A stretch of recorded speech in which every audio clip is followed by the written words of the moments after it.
Hello and welcome to the session on congruence. So this idea of congruence was first introduced by Carl Friedrich Gauss. So now let us understand the definition of the congruence. Here we have, let m be a positive integer. We say that a is congruent to b mod m if m divides a minus b, and it is represented as A, we have 3 dash, which is representing the congruence B mod M. So now let us understand what exactly we mean by this. Okay. Now we have M divides A minus B. So this means that A minus B is equals to M into some integer K. So rearranging, we can get that A is equals to B plus mk. Now we can interpret the same thing as, now when we divide A by M, we get the remainder to be B. So we can think of this as the arithmetic remainder. Okay. So in other words, we can say that the value of B is restricted by this mod function from 0 to m minus 1.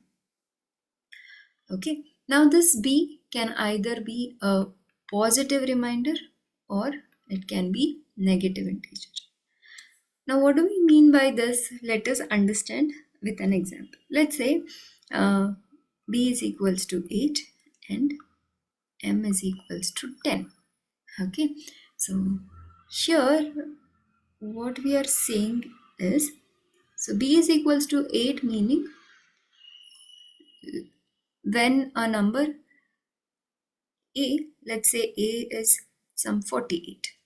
Now when 48 is divided by 10, we are getting the remainder to be 8. So the leftover is this part. That is, when you are moving from your left to right, you have 8 steps. Now the same thing can be observed from right to left. So when you are observing the same thing from right to left, you can see that this can be analyzed as 2. But since you are going from right to left, we are taking it to be minus 2. So equivalently, we can say that the remainder 8 and the remainder minus 2 are equivalent. These two are equivalent.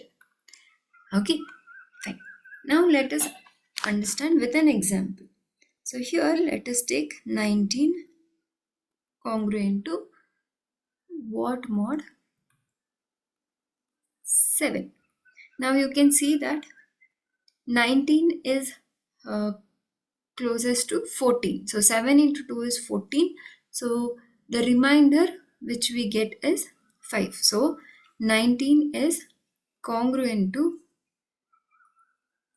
5 mod 7. Okay. Now we have, let's say, 2k plus 1 congruent to what mod 2. What is the remainder when 2k plus 1 is divided by 2? Clearly, we can see that the remainder will be 1. This is how we calculate congruence. Okay. Now, we will try and understand some of the important properties that is required. Okay. Now, let's say A is congruent to B modulo M. Then you can say that B is congruent to A mod M. Okay. Now, let's say A is congruent to B mod M and C is congruent to D mod M, then we will have AC congruent to BD mod M. Now similarly we can observe that A is congruent to B mod M, raising the power of A. We will be raising the power of B as well. A is congruent to B mod M, then A power n is congruent to B power n mod M. Okay. Now let's say we have some integer C. So this belongs to some integer. Then we can say AC will be congruent to BC mod M if A is congruent to B mod M.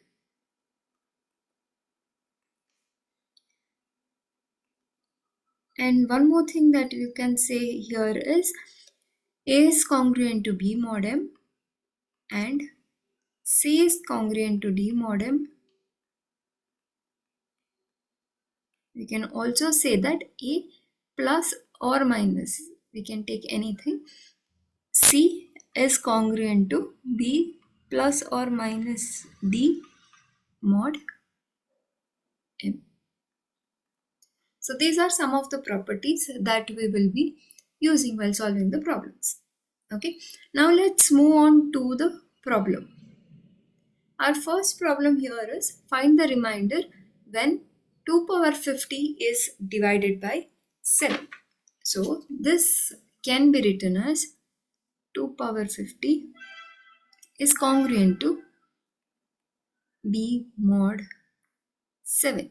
So you can say that this is your A, this is your modulo, correct? This is your modulo M. Okay, so what we will do here is first we will see what power of 2 is closest to the multiple of 7. So you can see that 2 cube, which is 8, is close to 7 into 1. Now when you divide 8 with 7, we get the remainder as 1. Okay, here we have A is congruent to B mod M. Now what we will try and see is, can we raise the power? So here we can raise the power of 2 cube to 16. So 2 cube to 16, which is the closest power of 50. So when we are raising the power of A, we will be raising the power of B as well.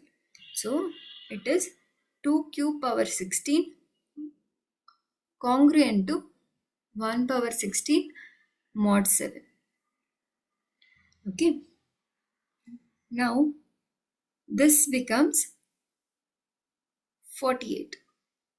2 power 48. So 2 power 48 is congruent to 1 mod 7.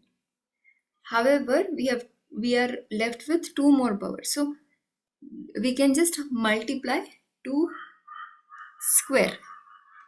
Okay. Now this is an integer. So you can just multiply on both the sides. So we have 1 into 2 square mod 7. So 2 power 48 plus 2 will be congruent to 4 mod 7. In other words, 2 power 50 will be congruent to 4 mod 7, which means that 4 is the remainder when 2 power 50 is divided by 7. Hope you have understood.